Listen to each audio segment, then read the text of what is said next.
companheiros e companheiros do Telesur, recebo grande saludo por parte do movimento dos pequenos agricultores de Brasil. Les desejamos felicitações pelos 15 anos de transmissão em América Latina, construindo comunicação com o povo e para o povo. Então, vida longa a Telesur.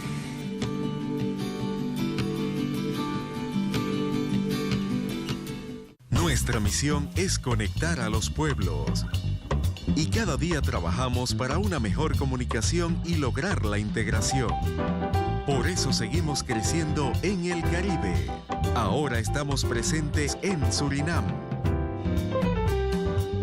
Telesur, la señal informativa de América Latina y el Caribe.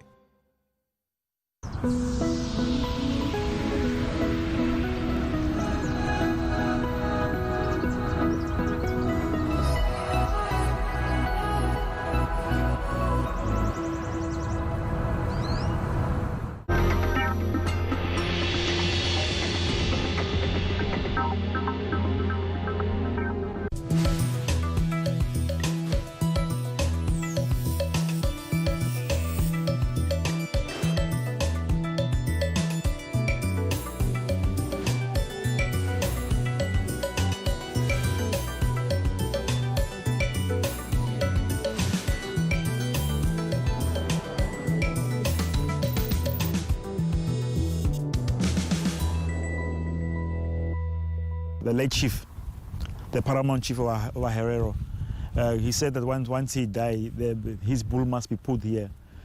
The German community here, they make an objection and then they remove that horns because they say that it's smelling. Was it smelling? It's not smelling, but those rich people there, the Germans, they say, no, that thing is smelling, it must go off. It's racist, it's racism, it's racism.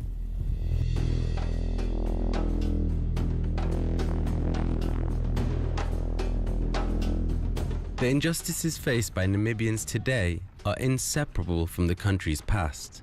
Its most gaping open wound is what has been dubbed the first genocide of the 20th century.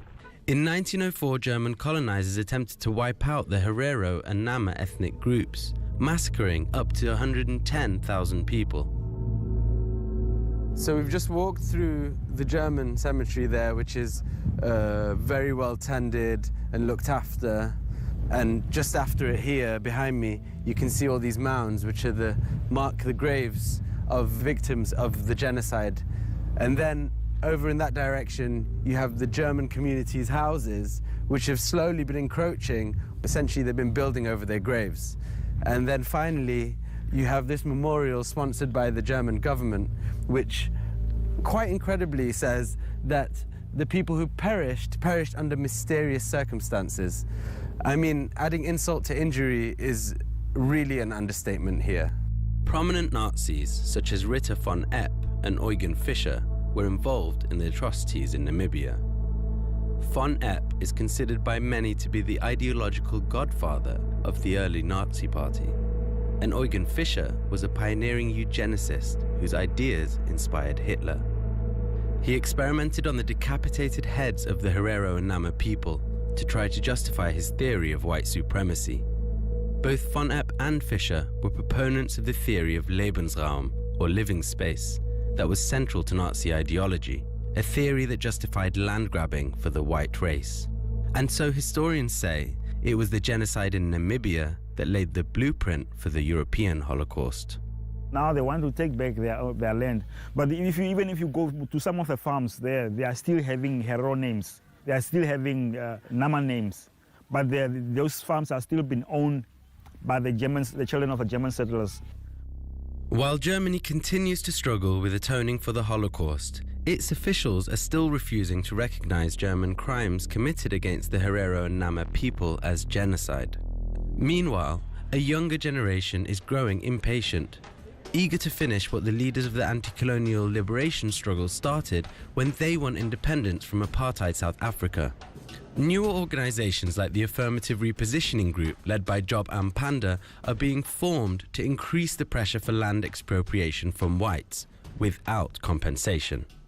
So the project of liberation, of independence, and the fight for freedom was therefore bring about a new politics of emancipation that penetrates the entire of society. So the major contradiction was that the most of the problem that we face in post-colonial societies is that the independence is really an incomplete project. Namibia's independence had strings attached. Apartheid South Africa only agreed to leave on the condition that private property would be protected. The result was that millions of hectares of land would remain in the hands of the white population. The biggest sellout has been the neoliberal constitution that was adopted. It was an outward-looking constitution that ignores the history and suffering of our people. If you want to avoid a neo-colonial scenario, you must pay as much attention to economic liberation as you need to pay to political liberation. And neither we did it nor the ANC in South Africa. The political leadership of the former liberation movement, now ruling party, increasingly got comfortable with corporate power and with business elites. The government led by the Southwest African People's Organization, or SWAPO, which fought alongside anti-apartheid forces like the ANC of Nelson Mandela, has since repeatedly made promises of land reform. But Bernardus Swartboy, who was once the Deputy Minister of Land, says Namibians are getting fed up of unfulfilled promises. Now he heads the Landless Peoples Movement. We have a failed Southern African leadership, we have a failed former liberation movement leadership, and young people are rising to the occasion to say, it's enough. You are too old, go home. We will take charge of things now. And many people are hearing this message and they are following. In April 2017, as part of an empowerment plan meant to reduce inequality, the Namibian government promised to introduce a bill that would make it mandatory for all Namibian businesses to be at least 25% black-owned. Foreign investors, lobby groups and white landowners were up in arms about the policy. The government soon backtracked, ditching the clause and many of the more radical parts of the plan. You know, when Mugabe was running the country down and he was praised by the political leaders here, then you also would say, is it going to come here as well? But it didn't. You know, politics is an interesting thing. You know, you talk here and what you do at the bottom is different. For me, sometimes I wonder, this German, they probably think these politicians are going to remain like that forever. If I was them, I would even just organize among ourselves that, guys, this situation is not going to be like that forever. While white ownership of land never changed here after German and South African colonization ended, since the country's independence, the Namibian leadership itself has overseen the sell-off of the country's resources, like water, to Europeans. When you look at the migrant situation, where so many Africans are moving from African countries to Europe in search of a better life, it's a shame that a continent that is as rich as Africa today is, has a migrant problem. While the very countries they run to for a better life are the countries whose companies are making the largest profits in this continent. What a contradiction. As well as land, water, the most vital resource to sustain life, is a luxury that up to 1/3 of Namibians endure a daily struggle to access.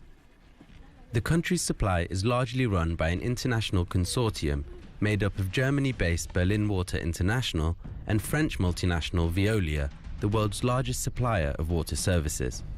For many black Namibians, it's expensive, and they have to pay in advance for water that often doesn't even come out of the taps.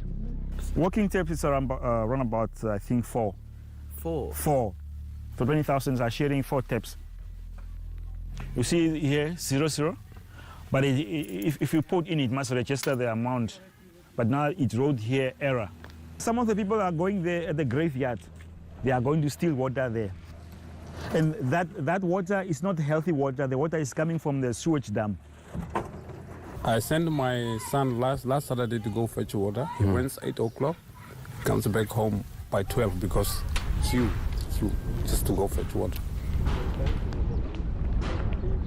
We drilled here, and this supplies water here for the workers and for the main house. And this is always water? This is always water. especially at the house, it's very strong water. In the DRC, we met with Josiah and Pumwe, who invited us into their home, a small shack made out of scrap where they live with 8 other members of their family. The memory of what German occupiers did to their ancestors still haunts them.